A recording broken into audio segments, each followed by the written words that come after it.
ओम शांति। प्यारे रूहानी भाई बहनों, आज 19 जनवरी 2026 के हम बाबा के अनमोल मधुर महावाक्य सुनेंगे। ओम शांति। चलिए कुछ क्षण के लिए अपनी मन बुद्धि को चारों ओर से समेट लें। देह और देह की इस पुरानी दुनिया से परे मैं एक ज्योति बिंदु आत्मा हूँ। शांत स्वरूप, पवित्र स्वरूप, मैं अपने प्यारे बाबा की मीठी याद में समाई हुई हूँ। जी, आज बाबा हमें हमारे सबसे ऊंचे नशे, हमारी सबसे ऊंची मंजिल की याद दिला रहे हैं। एक ऐसा रूहानी नशा जो दुनिया की किसी भी प्राप्ति से परे है, जो हमें सदा के लिए हल्का और भरपूर बना देता है। आज का पूरा दिन इसी एक स्मृति में रहेंगे कि हम कोई साधारण मनुष्य नहीं बल्कि ब्राह्मण हैं। वो विशेष आत्माएं हैं जो इस संगम युग पर स्वयं भगवान के द्वारा देवता बन रहे हैं। इसी प्यारे स्वमान में स्थित होकर बाबा की श्रीमत का, इन ज्ञान रत्नों का दिल से पान करें। आज बाबा ने हम मीठे बच्चों को जो सार सुनाया है वो है, बाबा कहते हैं, मीठे बच्चे, तुम्हें नशा रहना चाहिए कि हम ब्राह्मण सो देवता बनते हैं। हम ब्राह्मणों को ही बाप की श्रेष्ठ मत मिलती है। वाह! बाबा मुरली के शुरू में ही, पहली लाइन में ही हमें हमारा सर्वोच्च भाग्य याद दिला रहे हैं। और देखिए बाबा हमें कैसे बुलाते हैं, मीठे बच्चे।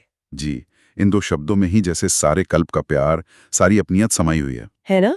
वो हमें देह के रूप में नहीं बल्कि अपनी प्यारी नन्ही सी आत्मा के रूप में देख रहे हैं। बिल्कुल।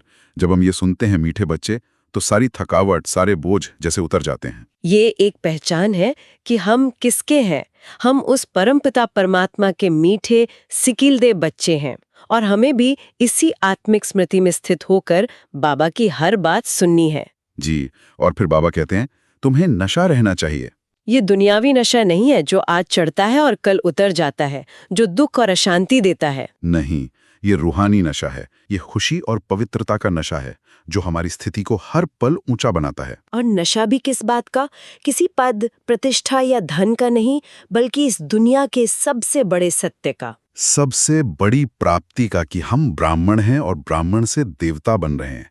ये हमारी यात्रा है साधारण से श्रेष्ठ बनने की, मनुष्य से नारायण बनने की। वाह! ये कोई छोटी मोटी बात नहीं है। ये हमारे पूरे दिन के पुरुषार्थ का, हमारे हर संकल्प का आधार है। जब यह स्मृति बुद्धि में पक्की हो जाती है कि हमें पढ़ाने वाला स्वयं भगवान है, त्रिलोकीनाथ है, और उनकी श्रेष्ठ मत, जिसे श्रीमत कहते हैं, वो सीधे हमें मिल रही है, तो सारा दिन हर कर्म में वो दिव्यता, वो नशा, वो खुशी अपने आप आ जाती है। हमारी चलन, हमारा चेहरा, हमारी वाणी, सब कुछ रॉयल और अलौकिक हो जाता है। जी, ये नशा अगर बुद्धि में टिका रहे तो माया भी पास नहीं आ सकती। माया देखती है कि ये तो अपनी राजाई के नशे में है, अपनी ऊंची मंजिल की स्मृति में है, इनके पास मेरा कोई काम नहीं।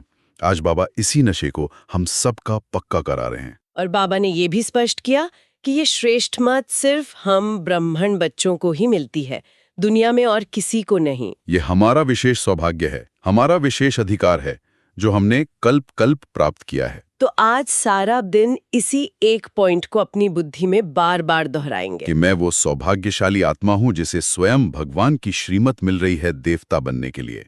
मैं ब्राह्मण सो देवता बन रही हूँ। इसी नशे में हर कर्म करेंगे। आज बाबा ने एक बहुत ही प्यारा प्रश्न पूछा है, जो हम सब बच्चों के लिए, विशेषकर युवा आत्माओं के लिए बहुत प्रेरणादायक है। बाबा पूछते हैं, जिनका न्यू ब्लड है, उन्हें कौन सा शौक और कौन सी मस्ती होनी चाहिए? जी, ये प्रश्न सुनते ही अपने ब्राह्मण जीवन के शुरुआती उमंग उत्साह के दिनों की याद आती है ना? चलिए थोड़ा सा रुक कर सोचें। बाबा के बच्चों को, जिनका इस ज्ञान में नया नया जन्म हुआ है, जिनमें जोश है, शक्ति है, उन्हें कौन सा शौक और कौन सी मस्ती होनी चाहिए? दुनिया के शौक तो बहुत देखे और किए, पर बाबा कौन से शौक की बात कर रहे हैं?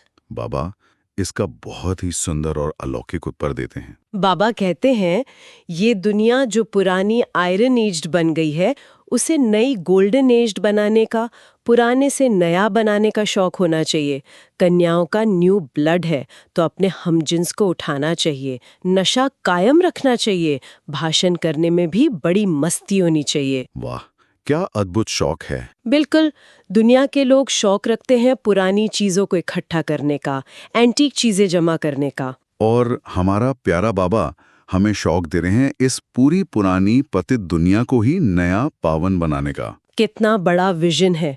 ये कोई छोटा मोटा शौक नहीं है, ये विश्व परिवर्तन का शौक है। जी, अपने एक एक संकल्प से, अपनी पवित्रता के वाइब्रेशन से अपनी शुभ भावनाओं से इस सृष्टि को पावन बनाने का शौक, ये सबसे रॉयल हॉबी है। और बाबा कहते हैं इसमें मस्ती होनी चाहिए। ये सेवा कोई बोझ नहीं लगनी चाहिए, कोई ड्यूटी नहीं लगनी चाहिए, बल्कि एक मस्ती, एक खुशी का अनुभव होना चाहिए। जैसे कोई अपने पसंदीदा काम को करते हुए मस्ती में झूमता है, गाता है, वैसे ही हमें ईश्वरीय सेवा की मस्ती रहनी चाहिए। जी हाँ, जब हम किसी आत्मा को बाबा का परिचय देते हैं या सेवा के लिए कोई युक्ति रचते हैं, तो हमारे चेहरे पर वो नशा और मस्ती झलकनी चाहिए। जी, हम दुनिया को बदलने के सबसे बड़े कार्य में स्वयं भगवान के साथी बने हैं, उनके मददगार बने हैं। हमारी खुशी देखकर ही दूसरे आकर्षित होंगे। और बाबा ने विशेषकर कन्याओं को कहा, जिनका न्यू ब्लड है, उनमें एक विशेष जोश होता है, एक पवित्रता की शक्ति होती है। उन्हें अपने हम जिन्स को, यानी अपनी जैसी और आत्माओं को इस दुख और अशांति के दलदल से बाहर निकालने की सेवा करनी चाहिए। ये बहुत बड़ी जिम्मेदारी भी है और बहुत बड़ा सौभाग्य भी है। तो ये नशा और मस्ती हमें अपने पुरुषार्थ में धारण करनी है। सेवा को एक खेल समझना है, एक उत्सव समझना है। जी, जब शौक से कोई काम करते हैं तो थकावट नहीं होती, बल्कि और शक्ति मिलती है। ईश्वरी सेवा भी ऐसी ही होनी चाहिए। चलिए अब बाबा की शिक्षाओं में और गहराई से चलते हैं और अपने पुरुषार्थ के लिए मोती चुनते हैं। बाबा सबसे पहले हमें हमारी पढ़ाई के लक्ष्य को बहुत स्पष्ट रूप से याद दिलाते हैं। बाबा कहते हैं, तुम यहाँ बैठे हो, जानते हो हम 100 देवी देवता डबल सिरताज बनेंगे। जैसे स्कूल में पढ़ते हैं तो कहते हैं मैं ये पढ़कर डॉक्टर बन जाऊंगा, इंजीनियर बन जाऊंगा। तुम समझते हो, इस पढ़ाई से हम 100 देवी देवता बन रहे हैं। ये शरीर छोड़ेंगे और हमारे सिर पर ताज होगा। बिल्कुल, जैसे दुनिया में किसी भी पढ़ाई का एक लक्ष्य होता है, एक एम ऑब्जेक्टिव होती है, वैसे ही हमारी इस रूहानी पढ़ाई का लक्ष्य है डबल सिरताज देवता बनना। जी, बाबा हमें बार बार ये याद दिलाते हैं ताकि हमारी बुद्धि भटके नहीं, इधर उधर ना जाए। एक ताज है पवित्रता का, जो हमें अभी इसी संगम युग पर धारण करना है। और दूसरा ताज है राज्य का, जो हमें भविष्य में सतयुग में मिलेगा। ये लक्ष्य हमारी बुद्धि में सदा स्पष्ट रहना चाहिए। जब हम क्लास में बैठते हैं या बाबा को याद करते हैं, तो ये चित्र हमारे सामने आ जाना चाहिए कि मैं ये देवता बन रहा हूँ। बाबा ने कितना सहज उदाहरण दिया है ना? डॉक्टर की पढ़ाई करने वाला छात्र खुद को भविष्य के डॉक्टर के रूप में देखता है, अपने नाम के आगे डॉक्टर लगा हुआ महसूस करता है। उसका उठना, बैठना, बोलना, चालना सब उसी लक्ष्य से प्रेरित होता है। तो हमें भी स्वयं को भविष्य के विश्व महाराजन और विश्व महारानी के रूप में देखना है। मैं आत्मा इस देह को छोड़कर अपने देव स्वरूप को धारण करूंगी। मेरे सिर पर लाइट का क्राउन और रत्नों का क्राउन होगा। ये स्मृति ही हमारे पुरुषार्थ को तीव्र बना देगी। जी, और ये सिर्फ एक जन्म की बात नहीं। बाबा कहते हैं भविष्य जन्मों जन्मांतर डबल सिर ताज बनेंगे। ये 21 जन्मों की प्रारब्ध है। तो जब प्राप्ति इतनी बड़ी है तो पुरुषार्थ भी ऐसा ही श्रेष्ठ होना चाहिए। इस नशे में रहना है कि मेरी पढ़ाई मुझे विश्व का मालिक बना रही है। अब बाबा हमें इस पुरुषार्थ को, इस याद की यात्रा को सहज बनाने के लिए बहुत सुंदर युक्तियां भी बताते हैं। जी, आज बाबा ने एक बहुत ही प्रैक्टिकल युक्ति दी है, एक चित्र बनाने की। बाबा कहते हैं, भल अपना चित्र और राजाई का चित्र भी यहाँ साथ में निकालो। नीचे तुम्हारा चित्र, ऊपर में रजाई का चित्र हो। ऊपर में भल शिव बाबा भी हो। शिव बाबा से राजयोग सीख हम 100 देवता डबल सिरताज बन रहे हैं। चित्र देखने से बच्चों को नशा चढ़ेगा। वाह, ये कितनी सुंदर और सहज युक्ति है ना? एक ऐसा चित्र जिसमें सबसे ऊपर निराकार ज्योति बिंदु स्वरूप शिव बाबा, बीच में हमारा भविष्य का डबल सिरताज देवी या देवता का स्वरूप, और सबसे नीचे हमारा वर्तमान पुरुषार्थी ब्राह्मण स्वरूप। जी, इस चित्र को बार बार देखने से यह स्मृति पक्की हो जाएगी कि हम कहाँ से चले हैं, किसके द्वारा चल रहे हैं और हमारी मंजिल क्या है। ये पूरी यात्रा, पूरा ज्ञान एक ही चित्र में समा जाएगा। हम 100 का पूरा रहस्य इसमें आ जाएगा। बिल्कुल, यह बुद्धि के लिए एक शक्तिशाली एंकर बन जाएगा। भवा तो यहाँ तक कहते हैं कि इस चित्र को अपनी दुकान पर भी रख दो, कोई पूछे तो समझाओ। जी, बाबा ने अपना अनुभव भी सुनाया कि भक्ति मार्ग में वो नारायण का चित्र अपनी जेब में रखते थे। हाँ, तो हमें भी ये अभ्यास करना चाहिए। जी, अपने फोन के वॉलपेपर पर, अपने कमरे में, अपने काम करने की जगह पर ये चित्र रखें, ताकि बार बार हमारी दृष्टि जाए और याद आए। मैं इस निराकार शिव बाबा से पढ़कर ये डबल सिरताज देवता बन रही हूँ। ये याद का एक बहुत शक्तिशाली साधन है। अब जहां बाबा हमें इतना ऊंच पद पाने के लिए युक्तियां बताते हैं, वहीं हमें गिरने से बचाने के लिए बहुत स्पष्ट चेतावनी भी देते हैं। जी, बाबा शिक्षक भी हैं और सद्गुरु भी, प्यार भी करते हैं और सावधान भी करते हैं। बाबा कहते हैं, बाप को भूल जाने से ही गिरते हैं। विकार में गिरेगा तो फिर शर्म आएगी। अभी तो हम ये देवता बन नहीं सकेंगे, हार्ट फेल हो जाएगी। बाबा कहते हैं, विकार में गिरने वाले का फोटो निकाल दो, बोलो तुम स्वर्ग में चलने लायक नहीं हो, तुम्हारा पासपोर्ट खलास। ये बहुत गहरी बात है। बाबा कितने प्यार से और साथ साथ कितनी सख्ती से हमें पवित्रता का महत्व समझा रहे हैं। क्योंकि इस पढ़ाई का, इस राजाई का फाउंडेशन ही पवित्रता है।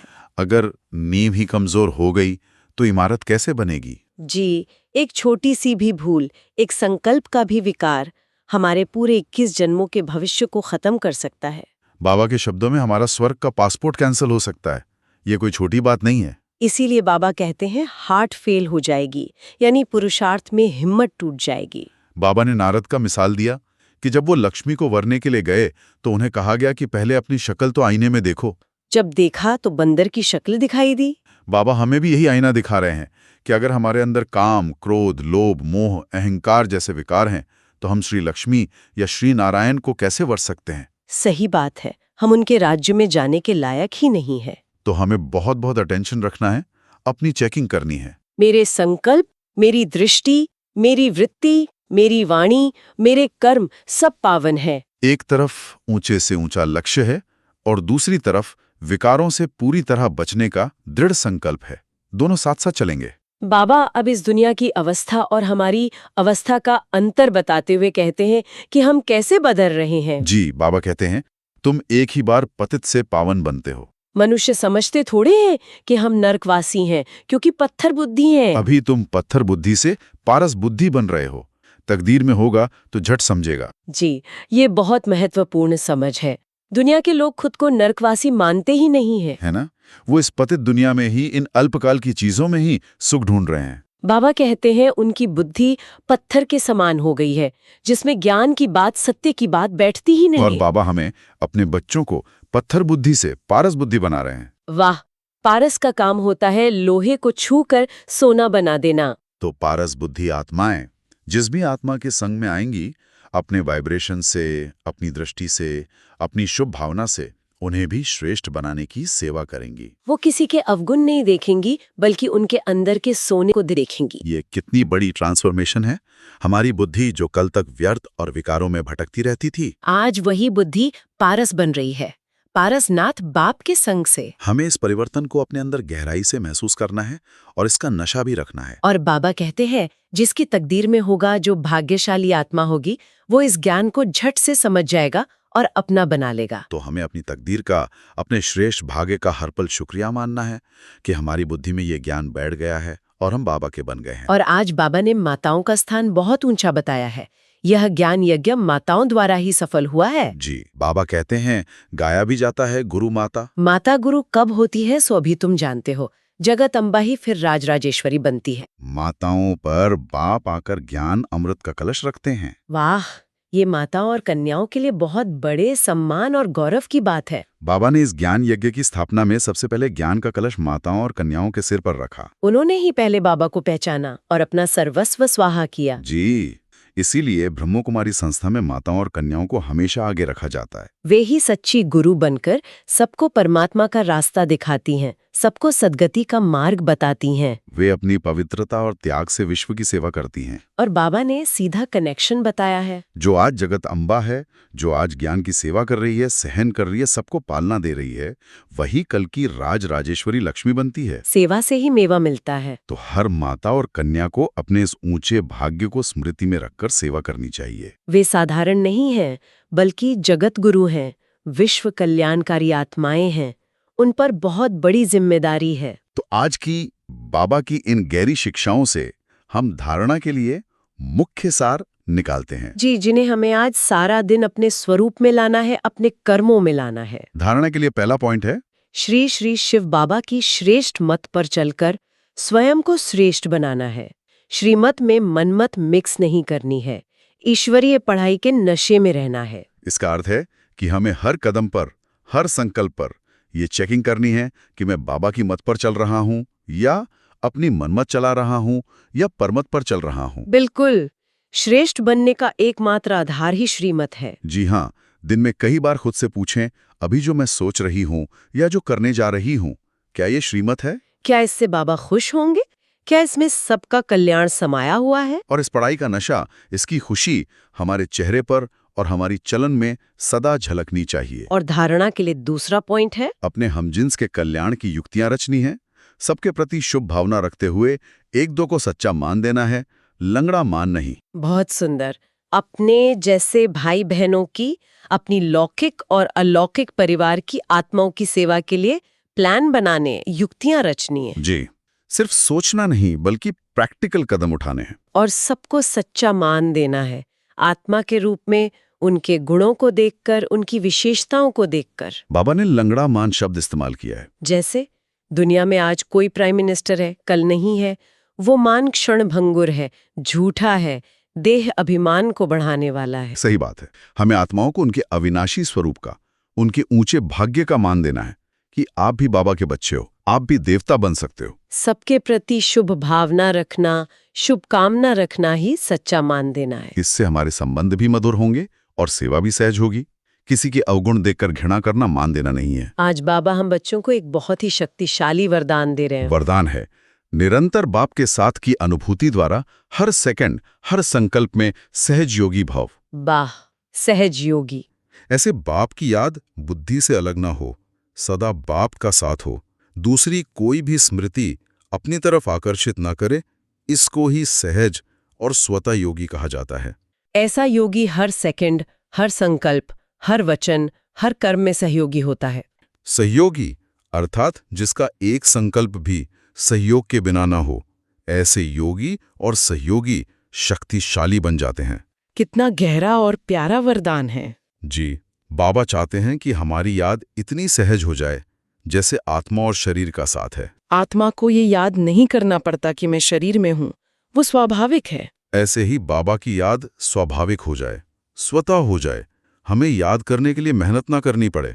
जी, और जब ऐसा सहज साथ होगा तो हमारा हर संकल्प, हर वचन, हर कर्म बाबा के विश्व परिवर्तन के कार्य में सहयोगी बन जाएगा। एक भी संकल्प व्यर्थ नहीं जाएगा।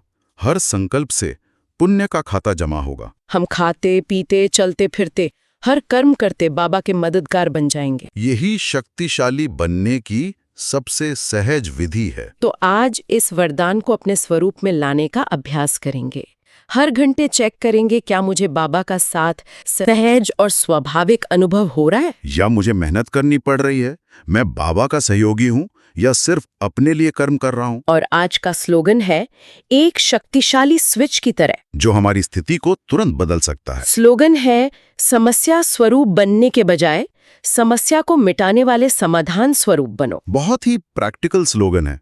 अक्सर जब कोई समस्या आती है तो हम उस समस्या के बारे में इतना सोचने लगते हैं कि हम खुद ही समस्या का रूप बन जाते हैं। जी, हमारा चेहरा, हमारी सोच, हमारी वाइब्रेशंस सब समस्यामय हो जाती है। और बाबा कहते हैं नहीं, अपनी स्थिति को ऊंचा रखो। मैं आत्मा मास्टर सर्वशक्तिवान हूँ, मैं समस्या नहीं, मैं समाधान स्वरूप हूँ। मेरे पास ज्ञान की शक्ति है, योग की शक्ति है, शांति की शक्ति है, मैं हर समस्या का हल निकाल सकती हूँ। जब भी कोई बात आए ट्रैफिक कंट्रोल में या दिन में कभी भी, इस स्लोगन को याद करें। एक सेकंड रुकें और अपनी स्थिति बदलें।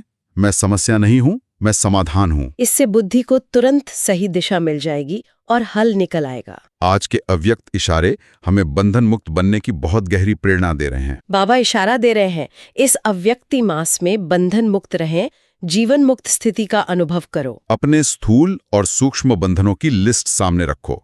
लक्ष्य रखो कि मुझे बंधन मुक्त बनना ही है। अब नहीं तो कब नहीं, सदा यही पाठ पक्का करो। स्वतंत्रता ब्राह्मण जन्म का अधिकार है।